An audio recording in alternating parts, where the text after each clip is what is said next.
मुसलमानों को लेकर इस्लामोफोबिया अपने चरम पर है। जहां मुसलमानों को देखा जा रहा है वहां पर उन्हें अपमानित किया जा रहा है। यही आम लोग ही नहीं, बड़े बड़े नेता मंत्री भी इस इस्लामोफोबिया का हिस्सा बन चुके हैं। अब दौर ज़माना ये आ गया है कि अब मुसलमानों को उनकी पहचान यानी कि दाढ़ी, टोपी और नकाब से पहचान लिए जाते हैं दूर से, और फिर शुरू होती है हैवानियत की वो हदें पार जब कोई मुसलमान सामने आ जाता है। ऐसे में एक ऐसा मसला सामने आया है जो अयोध्या से है, और पैरों से दिव्यांग मौलाना को पूरी तरह से लूट लिया, धमकी दिया और इसलिए कहा कि तुम लोग यहाँ से चले जाओ, तुम लोग आतंकवादी हो, अगर कहीं यहाँ देख लिया तो सीधे गोली मार दी जाएगी। पूरी खबर क्या है दोस्तों, आपको बताऊंगी। नमस्कार, आप देख रहे हैं सत्य न्यूज़ और मैं हूं आपके साथ शैला। दोस्तों, उस वक्त यूपी की इस गवर्नमेंट पर एक बार सवाल उठते हैं कि आखिर उत्तर प्रदेश में चल क्या रहा है।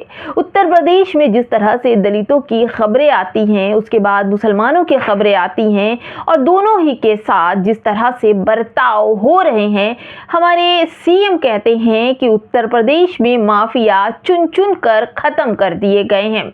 चाहे वो माफिया किसी भी तरह के हों, चाहे भूमाफिया रहे हों, आपराधिक मामलों वाले माफिया रहे हों, या फिर लूट घसोट वाले माफिया रहे हों।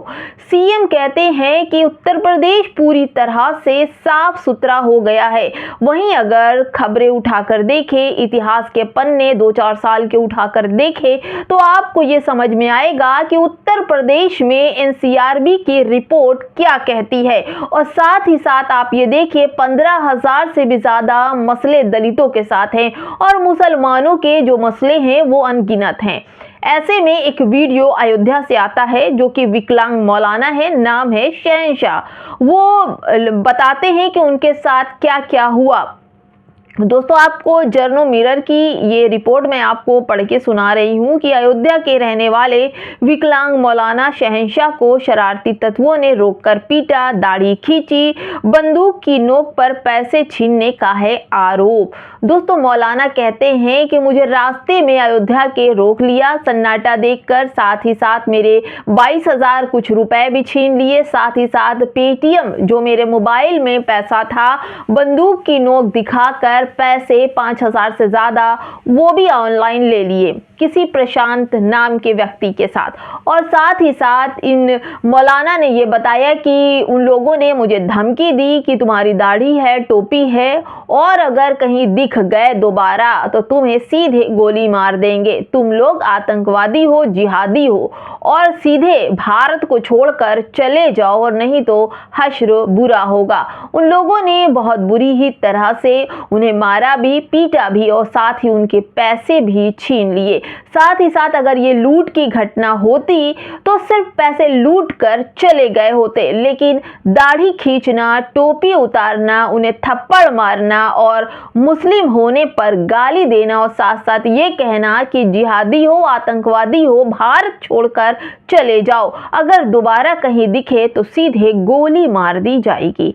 ऐसे में सवाल आता है कि क्या इस देश में गुंडे, आतंकवादी भारी मात्रा में तैयार हो चुके हैं जो इस्लामोफोबिया को लेकर इस तरह की बातें कर रहे हैं? क्या इनके दिमाग में मुसलमानों को लेकर जो कीड़ा बुलबुलाया है वो अब बाहर आने लगा है? क्या मुसलमानों को लेकर जिस तरह से बयान आ रहे हैं, उनके साथ जास्तियों के वीडियोस वायरल हो जाते हैं, वीडियो आ जाते हैं, दोस्तों क्या सरकार कानों में तेल डालकर बैठी है या आंखों में पट्टी बांधकर बैठी है? मुसलमानों के साथ होने वाले ये अपराध क्या दिखाई नहीं पड़ते?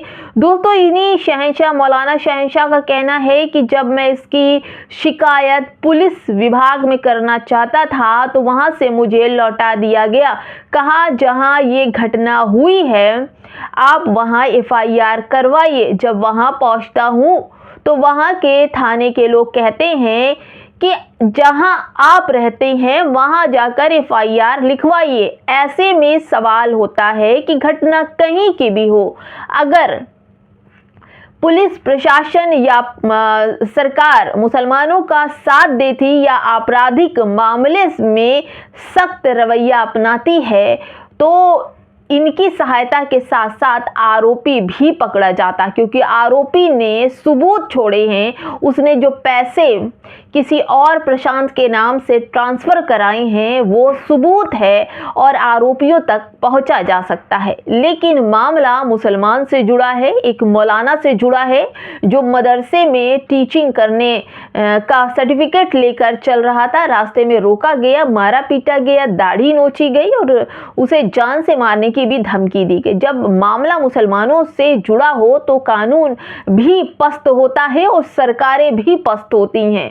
ऐसे में सवाल ये होता है कि अगर मुसलमान सहायता मांगे तो किससे मांगे और सहायता देगा कौन, एफआईआर लिखेगा कौन, जब उनको ये देखकर एफआईआर नहीं लिखी जाती कि उनके सर पर दाढ़ी और टोपी है, उन्हें गोल गोल घुमाया जा रहा है। ऐसे में सुरक्षा का सवाल खड़ा हो जाता है कि आखिर उत्तर प्रदेश में मुसलमानों को सुरक्षा स्वयं करनी चाहिए या फिर कोई और आशियाना या फिर अपना सरपरस्ती उनकी हो तो वो ढूंढ ले। लेकिन अभी भी मुसलमानों के साथ जो कुछ हो रहा है दोस्तों, इस्लामोफोबिया के नाम पर कभी लव जिहाद, कभी जिहादी, कभी आतंकवादी की वजह से मुसलमानों का अपमान और लूटपाट, उनके कपड़े टोपी देखकर अपराध हो रहे हैं।